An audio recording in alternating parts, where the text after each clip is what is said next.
نحمده ونصلي على رسوله الكريم اما بعد فاعوذ بالله من الشيطان الرجيم بسم الله الرحمن الرحيم رب اشرح لي صدري ويسر لي امري واحلل عقدة من لساني يفقهوا قولي۔ ناظرین، پروگرام اللہ کے خوبصورت نام کے ساتھ آپ کی خدمت میں حاضر ہیں۔ آج ہم انشاءاللہ اللہ سبحانہ وتعالیٰ کے نام الوتر کے بارے میں بات کریں گے۔ وطر عربی زبان کا لفظ ہے جس کا معنی ہوتا ہے طاق، اوڈ، اکیلا، تنہا، یکتا۔ لغت میں الوتر سے مراد ایک فرد ہوتا ہے، یا دوسرے معنوں میں وہ جس کا جوڑا نہ ہو، یعنی وہ اکیلا جس کا جوڑ نہ ہو۔ قرآن مجید میں اللہ تعالیٰ فرماتے ہیں والشفع والوتر، قسم ہے جفت اور طاق کی۔ یہاں وطر سے مراد آدم علیہ السلام ہے، اور شف سے مراد جوڑا یعنی حوا علیہ السلام۔ جب اللہ تعالیٰ نے ان کو تخلیق کیا تو ان سے مل کر حضرت آدم اور وہ ایک جوڑا بن گئے۔ اسی طرح اللہ سبحانہ وتعالیٰ کی صفت الوتر ہے کہ وہ اکیلا ہے، اور باقی ساری مخلوق، پوری کریشن الشفع ہے، یعنی ایون نمبر پہ ہے، جوڑا جوڑا ہے۔ اللہ سبحانہ وتعالیٰ اپنی ذات میں، اپنے صفات میں، اپنے افعال میں، کمال میں، جمال میں یکتا ہے، اکیلا ہے، اس کا کوئی بھی شریک نہیں۔ مخلوق میں سے کوئی بھی چیز اس کے کسی بھی طرح کہیں بھی برابر نہیں۔ کوئی بھی چیز اس کے سوا الہ کا درجہ نہیں پا سکتی۔ وہی رب ہے، اور وہ اکیلا ہی رب ہے، کوئی اور اس کی ربوبیت میں شریک نہیں۔ وہی الہ ہے، کوئی اور اس کی الوہیت میں شریک نہیں، یعنی اس کے الہ ہونے میں شریک نہیں۔ مشرکین مکہ نے جب نبی صلی اللہ علیہ وسلم سے آ کر یہ کہا کہ اپنے رب کا تعارف کرائیے کہ وہ کون ہے، تو اس پر آپ صلی اللہ علیہ وسلم نے یہ مشہور صورت یعنی سورۃ الاخلاص ان کو سنائی۔ قل هو اللہ احد اللہ الصمد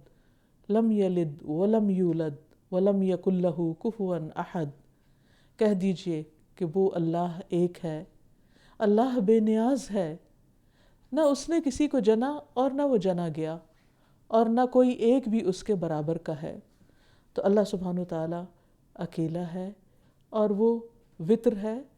اور وطر ہونا اس کو پسند ہے۔ اسی لیے اس نے بہت سے اعمال میں وطر کو یعنی آڈ نمبر کو پسند کیا ہے، اطاعت اور عبادت کے مختلف کاموں میں۔ اور جہاں تک اس بات کا تعلق ہے کہ صرف اللہ کی ذات منفرد ہے، اکیلی ہے، اور باقی سب مخلوق جوڑا جوڑا ہے، تو اگر آپ کائنات میں نظر دوڑائیں تو ہر چیز میں آپ کو جوڑا نظر آئے گا۔ مثلا آپ دیکھیے کہ آسمان اور زمین، دن اور رات، سورج اور چاند، پھر اسی طرح مختلف چیزوں کے اندر، حتیٰ کہ ایک سیل کے اندر یا ایک ایٹم کے اندر بھی الیکٹران اور پروٹون کا جوڑا موجود ہے۔ پھر اسی طرح پانی میں آپ دیکھیے کہ پانی دو چیزوں کا مجموعہ ہے، ہائیڈروجن اور آکسیجن کا۔ پھر اسے کوئی بھی چیز، حتیٰ کہ پہاڑوں کے اندر بھی جوڑے، قرآن مجید میں اللہ تعالیٰ فرماتے ہیں ہر چیز کو ہم نے جوڑے جوڑے کی شکل میں پیدا کیا ہے۔ پانی کے اندر کہیں ٹھنڈا اور گرم پانی اکٹھا ہے، کہیں میٹھا اور کڑوا ساتھ ساتھ چل رہا ہے، کہیں دو رنگ ساتھ چل رہے ہیں۔ پھر اسی طرح انسانی جذبات کے اندر بھی آپ دیکھیے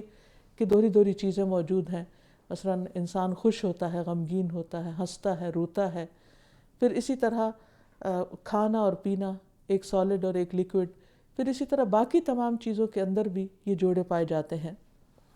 قرآن مجید میں اللہ تعالیٰ فرماتے ہیں سورۃ الرعد میں وَهُوَ الَّذِي مَدَّ الْأَرْضَ وَجَعَلَ فِيهَا رَوَاسِيَ وَأَنْهَارًا وَمِنْ كُلِّ الثَّمَرَاتِ جَعَلَ فِيهَا زَوْجَيْنِ اثْنَيْنِ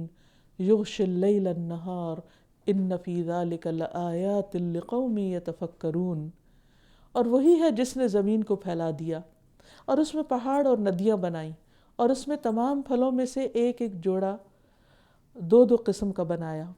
وہ رات کو دن پر اڑھا دیتا ہے، بلا شبہ اس میں ان لوگوں کے لیے یقیناً بہت سی نشانیاں ہیں جو غور و فکر کرتے ہیں۔ پھر اسی طرح سورۃ الرحمن میں اللہ تعالیٰ فرماتے ہیں فیہما من کل فاکہۃ زوجان فَبِأَيِّ آلَاءِ رَبِّكُمَا تُكَذِّبَانِ، کہ ان دونوں میں ہر پھل کی دو قسمیں ہیں، یعنی دو جنتوں کا ذکر ہے، پھر ہر جنت کے اندر پھلوں کی دو دو قسموں کا ذکر ہے، تو تم دونوں اپنے رب کی کن کن نعمتوں کو جھٹلاؤ گے؟ حتیٰ کہ انسان کا جوڑا بحیثیت انسان کے جنس کے پھر جن کے ساتھ بھی ہے، اور پھر انسان اور جن کا الگ الگ اپنا اپنا بھی جوڑا ہے۔ اور حقیقت یہ ہے کہ کوئی بھی مخلوق جوڑے کے بغیر زندہ بھی نہیں رہ سکتی اور پروڈکٹیو بھی نہیں ہو سکتی۔ مثلاً اللہ تعالیٰ نے جو مخلوقات کو پیدا کیا تو کسی بھی انسان کے لیے بالکل اکیلے اور تنہا رہنا نہایت پریشانی کی بات ہے۔ مثلاً کوئی انسان کسی جزیرے پر یا کسی جگہ پر بالکل آئسولیشن میں رہنا اس کے لیے ایک ٹارچر ہے، عذاب ہے۔ وہ انسانوں کے ساتھ مل کر ہی رہ کر ہی خوش ہوتا ہے۔ پھر اسی طرح ہم دیکھتے ہیں کہ انسان اپنے اور انسانوں کے ساتھ مل کر، لوگوں کے ساتھ مل کر خوش رہتا ہے، جبکہ اللہ سبحانہ وتعالیٰ کو وحدانیت پسند ہے، اکیلے رہنا پسند ہے، اور یہ صرف اسی کی صفت ہے۔ پھر اللہ تعالیٰ فرماتے ہیں وَمِن كُلِّ شَيْءٍ خَلَقْنَا زَوْجَيْنِ لَعَلَّكُمْ تَذَكَّرُونَ، اور ہر چیز کے ہم نے جوڑے پیدا کر دیے شاید تم ان سے سبق حاصل کرو۔ تو انسان کی زندگی خوشگوار نہیں ہو سکتی جب تک کہ وہ دوسرے اپنے ہی جیسے انسانوں کے ساتھ نہ رہتا ہو۔ اسی طرح ہسبینڈ وائف کی شکل میں جو جوڑا بنایا اس کے بارے میں اللہ تعالیٰ فرماتے ہیں هُوَ الَّذِي خَلَقَكُم مِّن نَّفْسٍ وَاحِدَةٍ وَجَعَلَ مِنْهَا زَوْجَهَا لِيَسْكُنَ إِلَيْهَا، وہی ہے جس نے تمہیں ایک جان سے پیدا کیا اور اس سے اس کا جوڑا بنایا تاکہ وہ اس کی طرف جا کر سکون حاصل کر سکے۔ تو گویا انسانوں کے لیے جوڑے میں ہونا باعث سکون ہے، اور یہ انسانوں ہی کی صفت ہے، جبکہ اللہ سبحانہ وتعالیٰ واحد ہے، احد ہے، وتر ہے، اسے کسی اور کی ضرورت نہیں، وہ کسی کی بھی مدد کے بغیر تنہا باقی ہے، اور باقی سب تمام چیزیں جو دوسروں کی محتاج ہیں وہ فنا ہونے والی ہیں۔ پھر اسی طرح ہم دیکھتے ہیں کہ اللہ سبحانہ وتعالیٰ کی ذات بے نیاز ہے۔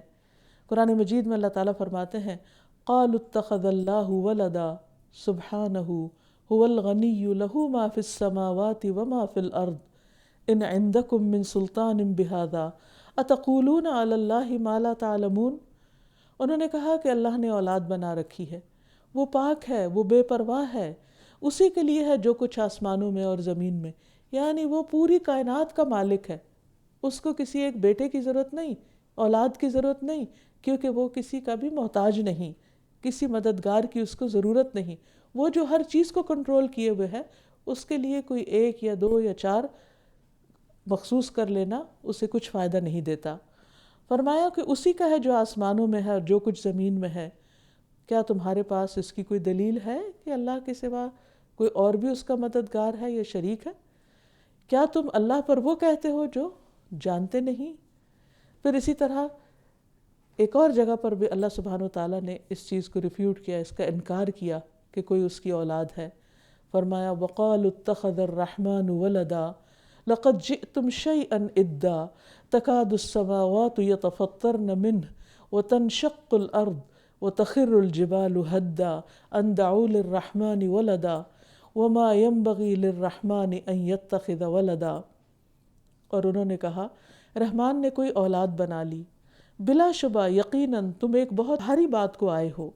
آسمان قریب ہے کہ اس سے پھٹ پڑیں، یعنی اللہ تعالیٰ اس پر اتنا غضبناک ہوتا ہے کیونکہ یہ دنیا کا سب سے بڑا جھوٹ ہے، اور زمین شک ہو جائے اور پہاڑ ڈھہ کے گر پڑے کہ انہوں نے رحمان کے لیے کسی اولاد کا دعویٰ کیا، حالانکہ رحمان کے لائق نہیں کہ وہ کسی کو اولاد بنا لے۔ تو اللہ سبحانہ وتعالیٰ وطر ہے، جیسے کہ ایک روایت میں آتا ہے ان اللہ وطرن، بے شک اللہ طاق ہے، اور اللہ سبحانہ وتعالیٰ کی جتنی بھی صفات ہیں وہ سب بھی منفرد ہیں،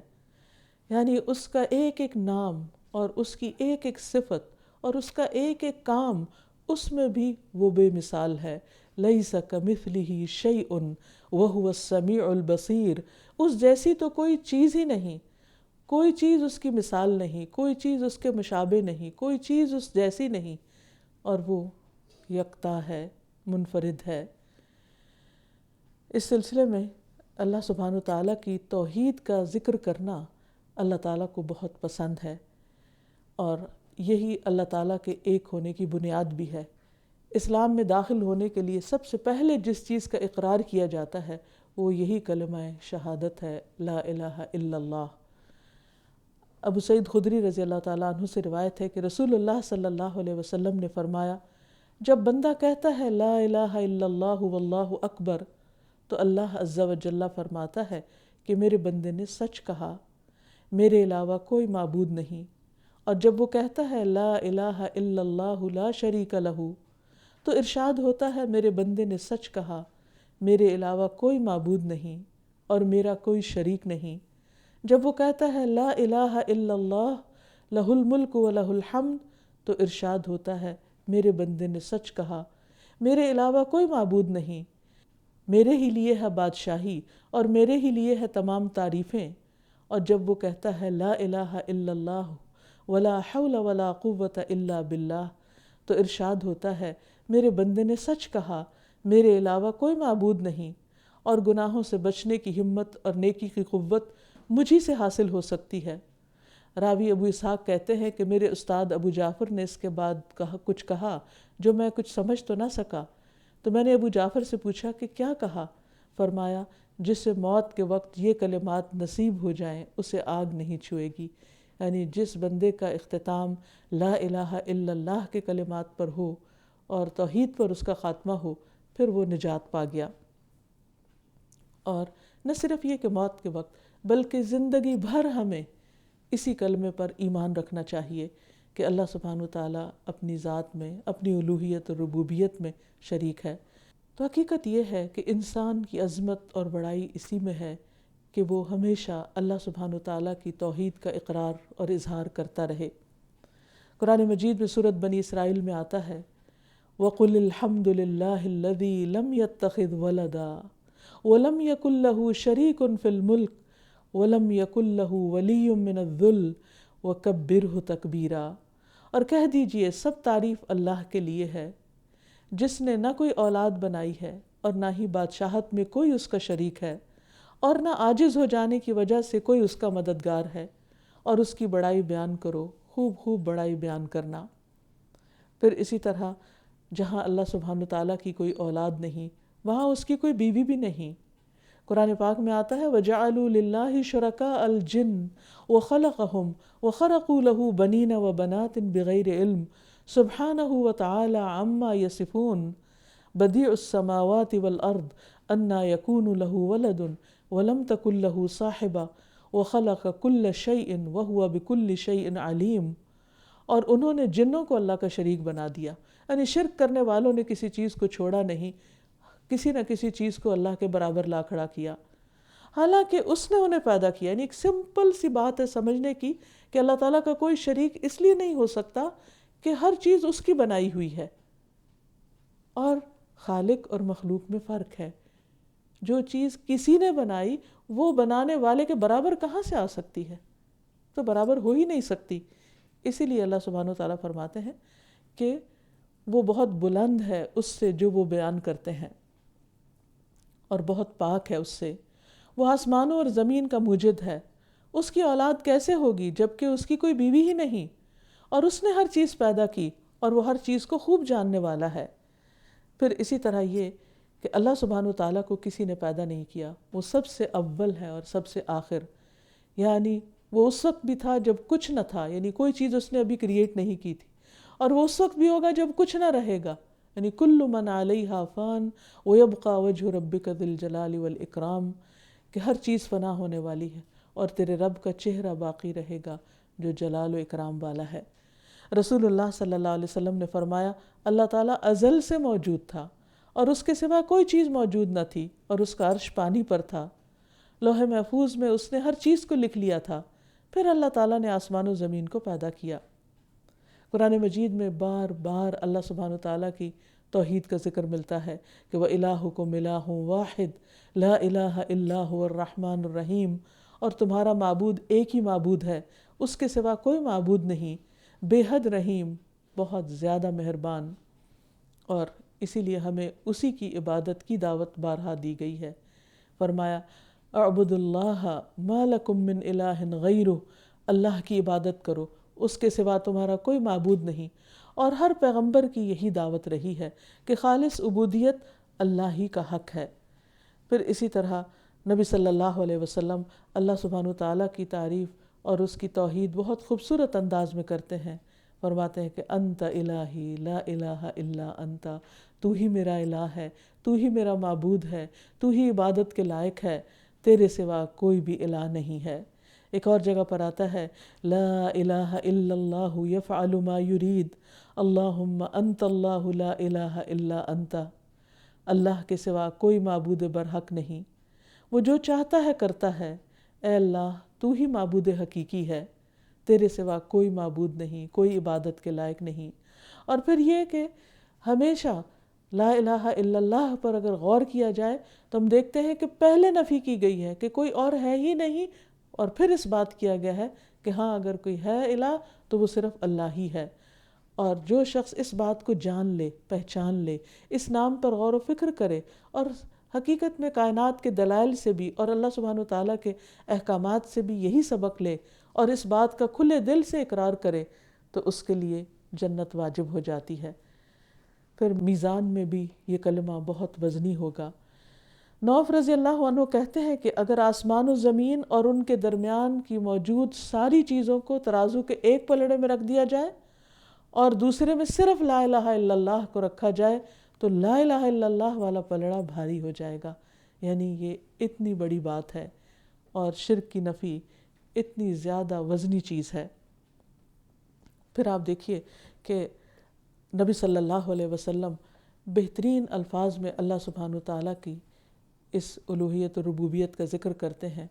اور اپنی ساری عبادت کو اسی کے نام پر کرتے ہیں، اور آپ کو یہی کہہ کے سکھایا گیا کہ قل ان صلاتی و نسکی و محیای و مماتی للہ رب العالمین لا شریک لہ و بذالک امرت و انا اول المسلمین، کہ آپ کہہ دیجئے بے شک میری نماز اور میری قربانی اور میری زندگی اور میری موت اللہ کے لیے ہے، یعنی جب ہے ہی سب کچھ وہی تو پھر ہمارا بھی سب کچھ اسی کے نام ہے، اور یہی اللہ تعالیٰ سے محبت کا اظہار ہے بہترین۔ وہ رب جو جہانوں کا رب ہے، اس کا کوئی شریک نہیں، اور مجھے اسی کا حکم دیا گیا اور میں حکم ماننے والوں میں سب سے پہلا ہوں۔ پھر اللہ سبحانہ تعالیٰ اپنے تمام صفات میں بھی اکیلا ہے اور کوئی اس کا ہم نام بھی نہیں۔ اللہ تعالیٰ فرماتے ہیں رب السماوات والارض وما بینہما فاعبدہ واصطبر لعبادتہ هل تعلم له سمیہ، وہ جو آسمانوں کا اور زمین کا اور ان دونوں کے درمیان کی تمام چیزوں کا رب ہے، سو اس کی عبادت کرو اور اس کی عبادت پر جمے رہو، فاعبدہ واصطبر لعبادتہ هل تعلم له سمیہ، کیا تم اس کا کوئی ہم نام بھی جانتے ہو؟ کیا اللہ کے سوا کسی اور کا نام بھی اللہ ہے؟ کبھی نہ ہوا، نہ ہے اور نہ ہو سکتا ہے، یہ صرف اسی کو زیبا ہے۔ پھر یہ ہے کہ بندوں کو شفا دینے والا بھی وہ اکیلا ہے، بندوں کو رزق دینے والا بھی وہ اکیلا ہی ہے، اسی لیے ہم کہتے ہیں اللہم انت الشافی لا شفا الا شفاؤک، اے اللہ تو ہی شافی ہے، صرف تو ہی شفا دے سکتا ہے، تیرے سوا کوئی شفا نہیں دیتا مگر تو ہی دینے والا ہے۔ پھر وہی اکیلا گناہوں کو معاف کر سکتا ہے، کسی اور کے اختیار میں نہیں کہ بندوں کے گناہوں کو معاف کر سکے۔ فَإِنَّهُ لَا يَغْفِرُ الذُّنُوبَ إِلَّا اللَّهُ، کہ تیرے سوا گناہوں کو معاف کوئی نہیں کر سکتا، کوئی معاف کرنے والا نہیں۔ اللہ تعالیٰ اپنے اس بندے پر تعجب کرتا ہے جب وہ کہتا ہے کہ لا الہ الا انت انی قد ظلمت نفسی فاغفر لی ذنوبی انہ لا یغفر الذنوب الا انت،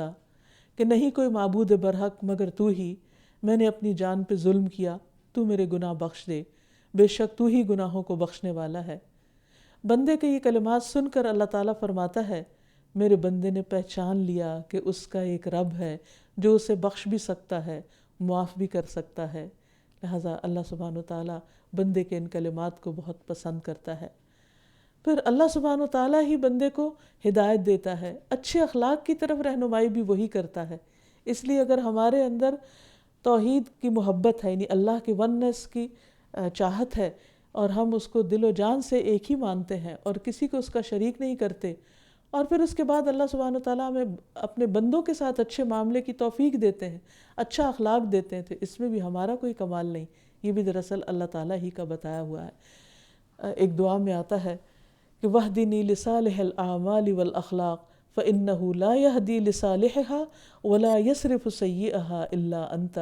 اے اللہ نیک اعمال اور اخلاق کی طرف میری رہنمائی کر، کیونکہ ان کی نیکی کی طرف رہنمائی کرنے والا اور ان کی برائی کو دور کرنے والا بھی تیرے سوا کوئی نہیں۔ گویا اسی نے ہمیں رزق دیا، اسی نے زندگی دی، اسی نے ہدایت دی، اسی نے اچھا اخلاق دیا اور اسی نے اپنی پہچان دی، کیونکہ وہی ہے جو ہر چیز پر پورا پورا اختیار رکھتا ہے، وہی الاحد، الواحد، الوتر، اکیلا، منفرد، یکتا، جس کی صفات میں کوئی شریک نہیں۔ ایک روایت میں آتا ہے کہ اہل کتاب کا ایک بہت بڑا عالم رسول اللہ صلی اللہ علیہ وسلم کی خدمت میں حاضر ہوا اور کہنے لگا، اے محمد صلی اللہ علیہ وسلم، تم لوگ بہترین قوم ہوتے اگر تم شرک نہ کرتے۔ نبی صلی اللہ علیہ وسلم نے فرمایا، سبحان اللہ، وہ کیسے؟ اس نے کہا، تقولون اذا حلفتم والکعبۃ، آپ لوگ قسم کھاتے ہوئے کعبہ کی قسم کھاتے ہو۔ نبی صلی اللہ علیہ وسلم نے کچھ دیر سکوت کے بعد فرمایا، یہ صحیح کہہ رہا ہے، اس لیے آئندہ جو قسم کھائے وہ رب کعبہ کی قسم کھائے، کعبہ کی نہیں۔ پھر اس نے کہا، اے محمد صلی اللہ علیہ وسلم، اگر تم اللہ کے ساتھ کسی کو شریک نہ ٹھہراتے تو تم بہترین قوم ہوتے۔ آپ نے فرمایا، سبحان اللہ، وہ کیسے؟ اس نے کہا کہ آپ لوگ کہتے ہیں ما شاء اللہ و شئت، جو اللہ نے چاہا اور جو آپ نے چاہا۔ تو نبی صلی اللہ علیہ وسلم نے کچھ دیر سکوت کے بعد فرمایا، یہ صحیح کہہ رہا ہے، اس لیے جو شخص یہ کہے اسے چاہیے کہ ان دو جملوں کے درمیان فاصلہ کرے، یعنی وہ ہوتا ہے جو اللہ چاہے، ما شاء اللہ، اس کو بندوں کی چاہت کے ساتھ جمع نہیں کرنا چاہیے۔ ابن عباس کی روایت میں آتا ہے کہ ایک شخص نے کہا، جو اللہ چاہے اور جو آپ چاہیں، یعنی نبی صلی اللہ علیہ وسلم سے کہا، تو آپ نے فرمایا، تم نے اللہ کے لیے شریک بنا لیا، بلکہ یوں کہو کہ جو اکیلا اللہ چاہے، یعنی ہوگا وہ جو اللہ چاہے۔ یہ نہیں کہنا چاہیے کہ جو اللہ چاہے اور جو آپ چاہیں، نہیں، بندے کی چاہت سے کچھ نہیں ہوتا جب تک اللہ نہ چاہے، وما تشاءون الا ان یشاء اللہ رب العالمین، کیونکہ اللہ کے ساتھ کسی اور کو پکارنا سب سے بڑا گناہ ہے۔ عبداللہ بن مسعود کہتے ہیں، میں نے نبی صلی اللہ علیہ وسلم سے پوچھا کہ اللہ کے نزدیک کون سا گناہ سب سے بڑا ہے؟ فرمایا، یہ کہ تم اللہ کے ساتھ کسی کو برابر ٹھہراؤ، حالانکہ اللہ ہی نے تم کو پیدا کیا ہے۔ میں نے عرض کیا، یہ تو واقعی سب سے بڑا گناہ ہے، یعنی شرک سب سے بڑا گناہ، اور پھر شرک انسان کو جہنم کی طرف لے جانے والا ہے۔ اور اس کے برعکس توحید، یعنی اللہ تعالیٰ کو ایک ماننا، الوتر ماننا، یہ انسان کو جنت کی طرف لے جانے والا ہے۔ اب جب انسان اللہ سبحانہ وتعالیٰ کی اس صفت کو جان لے، اس نام کو پہچان لے، تو پھر اس کے اثرات اس کی زندگی پر بھی ہونے چاہیے۔ سب سے پہلی بات تو یہ ہے کہ اللہ سبحانہ وتعالیٰ ایک ہے اور ایک کو، وطر کو پسند کرتا ہے، تو اس لیے ہمیں بھی اپنے مختلف کاموں میں آڈ نمبر کو اختیار کرنا چاہیے۔ ہم دیکھتے ہیں کہ مختلف کاموں میں آڈ نمبرز کو پسند کیا گیا ہے، جیسے نماز، دن میں 5 نمازیں ہیں، اور پھر آخری نماز جو ہے وہ وطر ہے۔ پھر اسی طرح طہارت حاصل کرنے میں بھی طاق عدد بتایا گیا ہے، یعنی یا مثلاً 1 دفعہ ہاتھ دھوئے جائیں یا 1 دفعہ کلی کی جائے یا پھر 3 دفعہ کیا جائے۔ پھر اسی طرح اس کے بارے میں نبی صلی اللہ علیہ وسلم نے فرمایا، جب تم میں سے کوئی استنجا کرے تو طاق عدد میں کرے، جب تم میں سے کوئی وضو کرے بس چاہیے کہ اسے اپنے ناک میں پانی ڈالے، پھر اس کو جھاڑے یعنی صاف کرے، اور یہ سب کچھ یعنی طاق عدد میں ہونا چاہیے۔ پھر رات کی آخری نماز کو وطر بنانے کے بارے میں آپ نے فرمایا کہ اپنی رات کی آخری نماز کو وطر بناؤ۔ پھر اسی طرح لیلۃ القدر کو بھی طاق راتوں میں تلاش کرنے کا حکم دیا گیا۔ سالم اپنے باپ سے روایت کرتے ہوئے فرماتے ہیں کہ ایک آدمی نے خواب میں لیلۃ القدر کو رمضان کی 27ویں رات دیکھا، تو نبی صلی اللہ علیہ وسلم نے فرمایا کہ میں دیکھتا ہوں کہ تمہارا خواب رمضان کے آخری عشرے میں واقع ہوا ہے، تو تم اس رات کو رمضان کے آخری عشرے کی طاق راتوں میں تلاش کرو۔ پھر اسی طرح میت کو غسل دیتے وقت بھی طاق تعداد میں غسل دینا چاہیے، 1 بار یا 3 بار۔ پھر ابی ابن کعب سے روایت ہے کہ رسول اللہ صلی اللہ علیہ وسلم نے فرمایا، جب آدم علیہ السلام فوت ہوئے تو فرشتوں نے انہیں طاق بار غسل دیا، ان کی لحد تیار کی، اور انہوں نے کہا کہ یہ آدم کی سنت ہے ان کے بچوں کے لیے۔ اسی طرح نبی صلی اللہ علیہ وسلم کی ایک بیٹی جو فوت ہوئی تو آپ نے جو ان کو غسل دے رہی تھی ان سے کہا کہ ان کو بیری کے پتوں سے طاق بار غسل دو، 3 مرتبہ یا 5 مرتبہ، اگر ضرورت سمجھو تو اس سے زیادہ مرتبہ بھی دے سکتی ہو، اور آخری مرتبہ کافور ملا دو پانی میں، اور جب تم فارغ ہو جاؤ تو مجھے خبر کر دو۔ تو پھر نبی صلی اللہ علیہ وسلم کو خبر دے دی گئی، اور پھر انہوں نے ان کے سر کے بالوں کے بھی 3 حصے کیے، یعنی وہ بھی طاق تعداد میں تھی۔ اسی طرح اگر کسی کو دم کرنا ہو یا جھاڑنا ہو تو وہ بھی طاق عدد میں کرنا چاہیے۔ رسول اللہ صلی اللہ علیہ وسلم نے فرمایا اگر کہیں تکلیف ہو تو درد کی جگہ پر ہاتھ رکھ کر یہ دعا پڑھی جائے، بسم اللہ اعوذ بعزت اللہ و قدرتہ من شر ما اجد من وجعی ھذا، اللہ کے نام سے میں اس درد کے شر سے اللہ کی عزت اور قدرت کی پناہ مانگتا ہوں۔ پھر ہاتھ ہٹا لو اور یہی عمل طاق تعداد میں کرو، یعنی 1 دفعہ دم کرو یا 3 دفعہ یا 5 دفعہ۔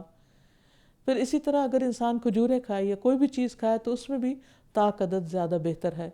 انس بن مالک کہتے ہیں کہ رسول اللہ صلی اللہ علیہ وسلم عید الفطر کے دن نہ نکلتے جب تک کہ آپ چند کھجوریں نہ کھا لیتے، اور آپ کھجوریں طاق عدد میں کھایا کرتے تھے۔ پھر اسی طرح انس کہتے ہیں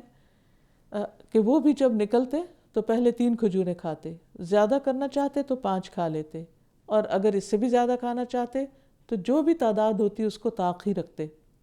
پھر اسی طرح طاق عدد میں سرما لگانا، رسول اللہ صلی اللہ علیہ وسلم نے فرمایا جب تم میں سے کوئی شخص سرما لگائے تو طاق عدد میں سلائی اپنی آنکھوں میں پھیرے، یعنی 1 بار یا 3 بار۔ جب پتھروں سے استنجا کرے تب بھی طاق عدد میں پتھر استعمال کرے۔ پھر اسی طرح وتر نماز بھی بہت اہم نماز ہے، اور اس نماز کے پڑھنے کا حکم دیا گیا ہے۔ حضرت علی رضی اللہ تعالیٰ عنہ کہتے ہیں کہ رسول اللہ صلی اللہ علیہ وسلم نے فرمایا اے قرآن والو وتر پڑھا کرو، اس لیے کہ اللہ تعالیٰ وتر ہے اور وتر کو پسند فرماتا ہے، یعنی آخری نماز وتر کی ہونی چاہیے۔ اور وتر جو ہے یہ ایک ایکسٹرا نماز ہے، اس کو نماز عشاء اور نماز فجر کے درمیان کسی وقت بھی پڑھا جا سکتا ہے، یعنی ضروری نہیں کہ اس کو عشاء کے ساتھ ہی ملا کے پڑھا جائے، یہ عشاء کی نماز کا حصہ نہیں ہے، لیکن وہ اس لیے ساتھ پڑھ لیتے ہیں کہ اس ڈر سے کہ کہیں رات کو آنکھ نہ کھلے تو نماز قضا نہ ہو جائے۔ اور یہ یاد رہے کہ وتر ہر مسلمان پر لازم ہے۔ ابو ایوب کہتے ہیں کہ رسول اللہ صلی اللہ علیہ وسلم نے فرمایا وتر ہر مسلمان پر حق ہے، جو 5 پڑھنا چاہے 5 پڑھے، جو 3 پڑھنا چاہے 3 پڑھے، اور جو 1 پڑھنا چاہے وہ 1 پڑھے، لیکن اس کی آپ نے تاکید کی ہے۔ جب انسان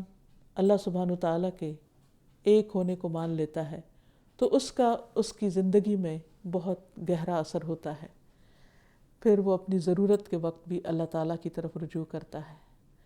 پھر وہ اپنی عبادت کے لیے بھی صرف اسی کا ہو کر رہتا ہے، پھر وہ اپنے غم اور دکھ کی داستان بھی اسی کو سناتا ہے۔ جیسے یعقوب علیہ السلام نے حضرت یوسف علیہ السلام کے گم ہونے پر جب اپنی پریشانی کا اظہار کیا تو کہا کہ انما اشکو بثی و حزنی الی اللہ واللہ بصیر بالعباد، کہ میں اپنے رنج و غم اور دکھ کی داستان اللہ کو سناتا ہوں، اللہ ہی سے شکوہ کرتا ہوں، اور اللہ بندوں کو دیکھنے والا ہے۔ یعنی انہوں نے اپنے بیٹوں کو ڈانٹ ڈپٹ کرنے کی بجائے یا ادھر ادھر لوگوں سے بار بار اپنے غم کی کہانی سنانے کی بجائے اپنے راز و نیاز اپنے رب ہی سے کیے، کیونکہ انسان جب اپنا کوئی بھی غم اپنے رب کو بتاتا ہے اور رب سے دعا کرتا ہے تو رب تعالیٰ اس کی مشکل کو آسان کر دیتا ہے، جبکہ بندوں کو بار بار اپنے غموں کی داستانیں سنانے سے بعض اوقات بندے تنگ آ جاتے ہیں، یا اگر تنگ نہ بھی آئے تو اس میں بعض اوقات غلط مشورے دے دیتے ہیں، یا وہ غم ختم نہیں ہوتا، وہ بڑھتا چلا جاتا ہے۔ اسی لیے ہم دیکھتے ہیں کہ کلمہ لا الہ الا اللہ کی بہت فضیلت ہے، اور مختلف مقامات پر اس کو پڑھنے کے لیے بھی کہا گیا ہے۔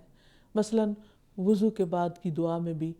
اللہ سبحانہ وتعالیٰ کی توحید شامل ہے، اور اس کو پڑھنے کا اجر بھی بے پناہ بتایا گیا ہے۔ عقبہ بن عامر کہتے ہیں کہ رسول اللہ صلی اللہ علیہ وسلم نے فرمایا جو شخص وضو کرے اور کامل وضو کرے، پھر جب اپنے وضو سے فارغ ہو جائے تو یوں کہے اشہد ان لا الہ الا اللہ وحدہ لا شریک لہ وان محمدًا عبدہ ورسولہ، تو اس کے لیے جنت کے 8 دروازے کھول دیے جاتے ہیں، ان میں سے جس دروازے سے چاہے داخل ہو جائے۔ یعنی اللہ تعالیٰ کے ایک ہونے کی گواہی دینا اللہ تعالیٰ کے نزدیک اتنا پسندیدہ ہے کہ جو بندہ وضو کے بعد اس کی گواہی دیتا ہے اللہ تعالیٰ اس کے لیے جنت کے دروازے کھول دیتے ہیں۔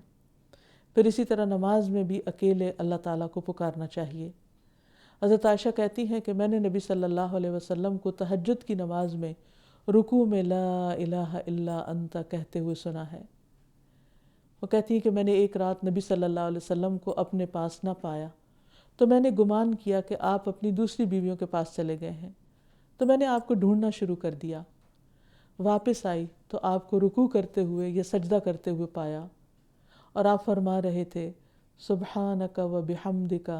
لا الہ الا انت، سبحانک تو پاک ہے، و بحمدک اور تیری ہی تعریف کے ساتھ، لا الہ الا انت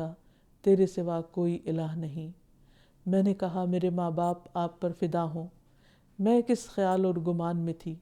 اور آپ کس کام میں مصروف تھے۔ یعنی آپ اللہ سبحانہ وتعالیٰ کی وحدانیت کو پکار رہے تھے اور میں آپ کے بارے میں کچھ اور گمان کر رہی تھی۔ پھر اسی طرح کسی مجلس سے اٹھتے وقت انسان اگر یہ دعا پڑھ لے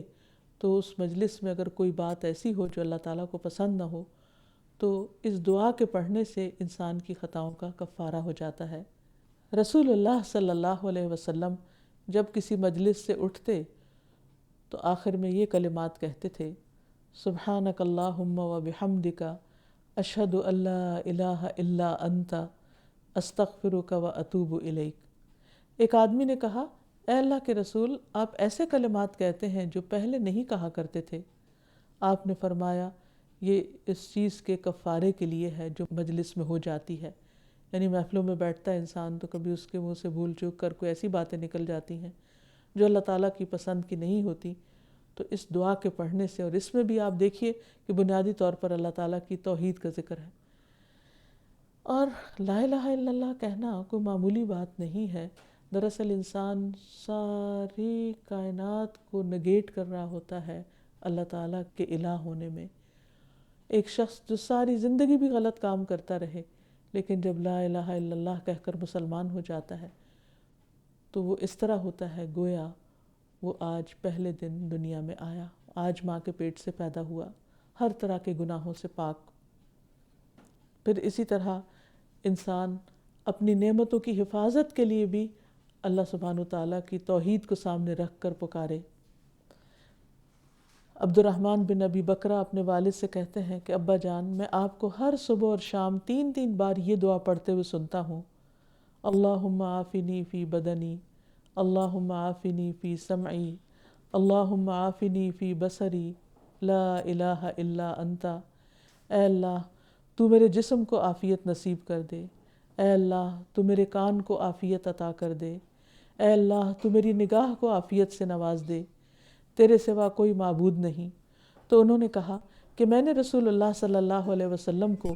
یہی دعا کرتے ہوئے سنا ہے اور مجھے پسند ہے کہ میں آپ صلی اللہ علیہ وسلم کا مسنون طریقہ اپناؤں۔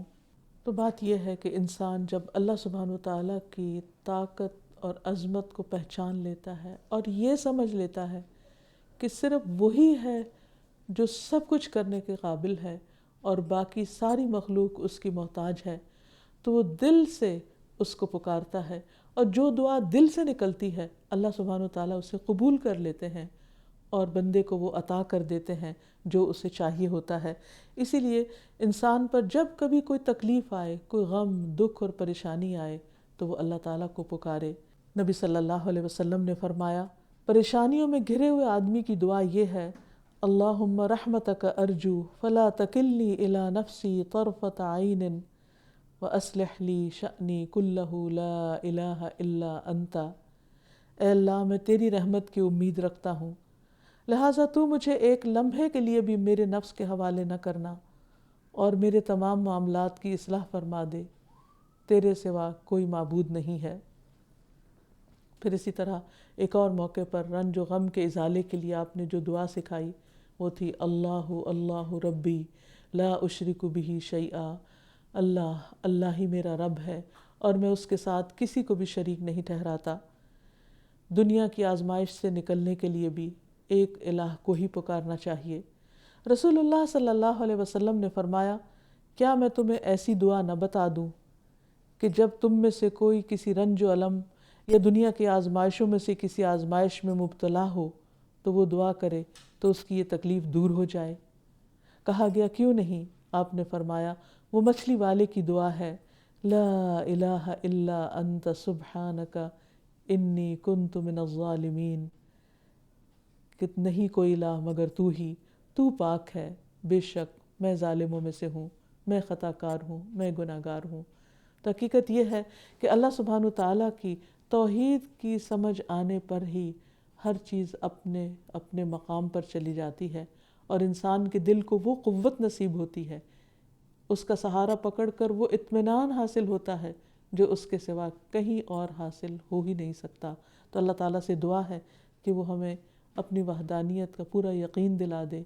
اور ہمارا خاتمہ بھی لا الہ الا اللہ پر ہو۔ وآخر دعوانا ان الحمد للہ رب العالمین۔ السلام علیکم ورحمۃ اللہ وبرکاتہ۔